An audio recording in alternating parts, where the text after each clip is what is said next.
व्यापक जन समर्थन मिल रहा है और इस बार एकदम नालंदा विधानसभा क्षेत्र की जनता बदलाव के मूड में है और निश्चित रूप से इस बार हमको सफलता मिलेगा और लोगों को सेवा करने का मौका मिलेगा। कर रहे हैं पूनम सिन्हा जी हमारे गांव के बगल के हैं।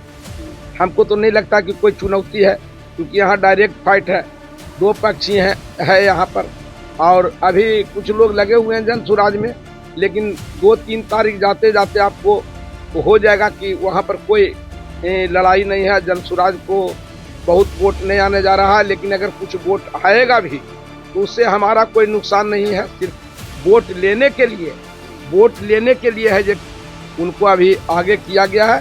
चुनाव खत्म होगा तो चिराग जी भी बोल चुके हैं, अमित शाह जी बोल चुके हैं, जो जीत के आएंगे विधायक को फैसला करेंगे कौन मुख्यमंत्री हो। तो हमको पूरा संशय है कि इस बार वो मुख्यमंत्री नहीं बनेंगे, उनको साजिश करके मुख्यमंत्री नहीं बनने दिया। पनोरमा ग्रुप जो सोचता है वो करता है। सरगर्मियां बढ़ी हुई है, प्रचार प्रसार लगातार चल रहा है।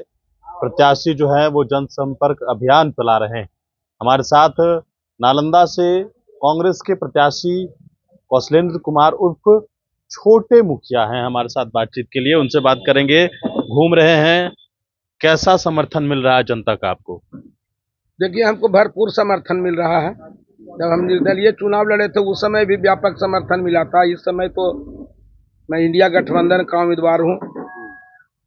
व्यापक जन समर्थन मिल रहा है और इस बार एकदम नालंदा विधानसभा क्षेत्र की जनता बदलाव के मूड में है और निश्चित रूप से इस बार हमको सफलता मिलेगा और लोगों को सेवा करने का मौका मिलेगा।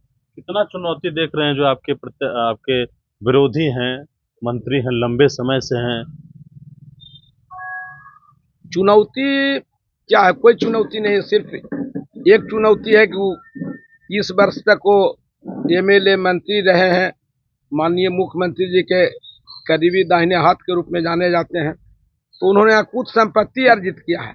अब उनका एक ही सहारा है, चाहते हैं कि चुनाव के 2-3 दिन पहले हम अपना जो वह कुछ संपत्ति गलत तरीके से कमाए उसको उपयोग करके चाहते हैं कि हम फिर से चुनाव में सफल हो जाएं। लेकिन जनता यहाँ बहुत होशियार है।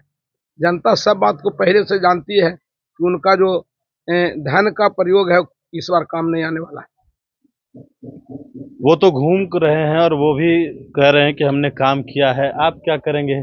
आप बताइए कुछ जनता को, नालंदावासी। देखिए, वो क्या काम किया नहीं किया वो तो जनता मूल्यांकन करेगी और धरती पर जो यहाँ विधानसभा क्षेत्र के लोग हैं वो देख रहे हैं।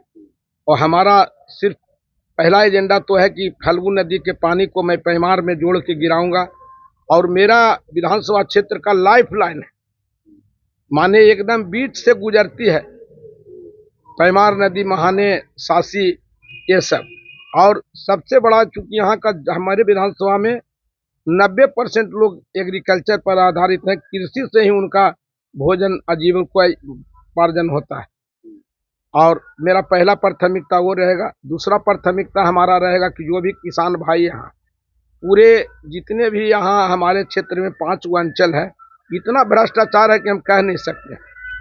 हर अंचल में कोई किसान अगर 5 कट्ठा जमीन बेचता है या खरीदता है तो 1 लाख, 1.5 लाख, 2 लाख रुपये से कम कोई कर्मचारी घूस नहीं मांगता है।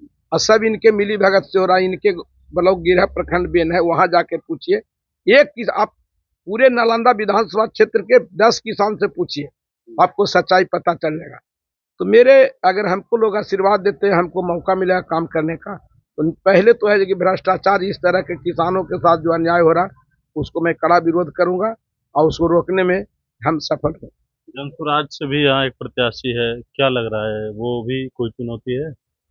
नहीं, मेरा शुभकामना है। वो भी परिवार के लोग ही लड़ रहे हैं। पूनम सिन्हा जी हमारे गांव के बगल के हैं।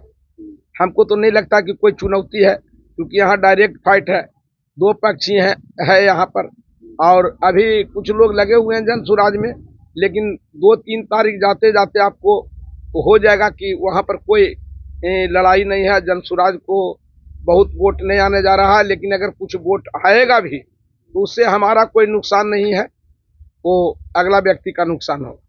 क्या मुख्यमंत्री इस बार बदलने की तैयारी है? जनता जागरूक हो चुकी है और निश्चित रूप से आदरणीय नीतीश कुमार जी एक सफल और अच्छे मुख्यमंत्री के रूप में नालंदा जिले के वासियों के जेहन में है, लेकिन उनका उम्र और उनका शारीरिक अवस्था पहले जैसा अब नहीं रहा है। तो इससे लोगों में संशय की स्थिति है। भारतीय जनता पार्टी उनको चारों तरफ से घेर चुकी है। एलजेपी और अन्य जो मांझी जी का पार्टी है, उपेंद्र कुशवाहा का पार्टी है, मिला के 142 सीट पर वो लोग चुनाव लड़ रहे हैं। तो निश्चित रूप से इस बार मुख्यमंत्री उनको नहीं बनाया जाएगा। सिर्फ वोट लेने के लिए है जो उनको अभी आगे किया गया है। चुनाव खत्म होगा तो चिराग जी भी बोल चुके हैं, अमित शाह जी बोल चुके हैं कि जो जीत के आएंगे विधायक वो फैसला करेंगे कौन मुख्यमंत्री हो। तो हमको पूरा संशय है कि इस बार वो मुख्यमंत्री नहीं बनेंगे, उनको साजिश करके मुख्यमंत्री नहीं बनने दिया जाएगा। चलिए, हमारे साथ छोटे मुखिया थे, कौशलेंद्र कुमार इनका नाम है, नालंदा से प्रत्याशी हैं और यहाँ से जनता दल यूनाइटेड की तरफ से श्रवण कुमार हैं जो कि लंबे समय से मंत्री हैं और साथ ही साथ जनसुराज से भी प्रत्याशी पूनम सिन्हा है। इन्होंने बताया है कि इन्हीं के गांव के बगल के हैं। देखना होगा, लड़ाई दिलचस्प है, नतीजे जो आएंगे वो 14 तारीख को पता चलेगा। फिलहाल हम इनसे बात कर रहे थे। यहाँ पर जब हम आए हैं तो यहाँ के लोगों से भी कुछ राय मशवरा लेंगे, उनसे जानेंगे कि उनकी क्या कुछ राय है। गणेश फाउंडेशन के साथ नमस्कार। सूरज की पहली किरण के साथ जाग उठा बिहार, हर मत बने नई उम्मीद, हर कदम जिम्मेदारी। न्यूज फॉर नेशन की अपील, 6 और 11 नवंबर को घर से निकलें, वोट करें और अपने भाग्य विधाता खुद बने।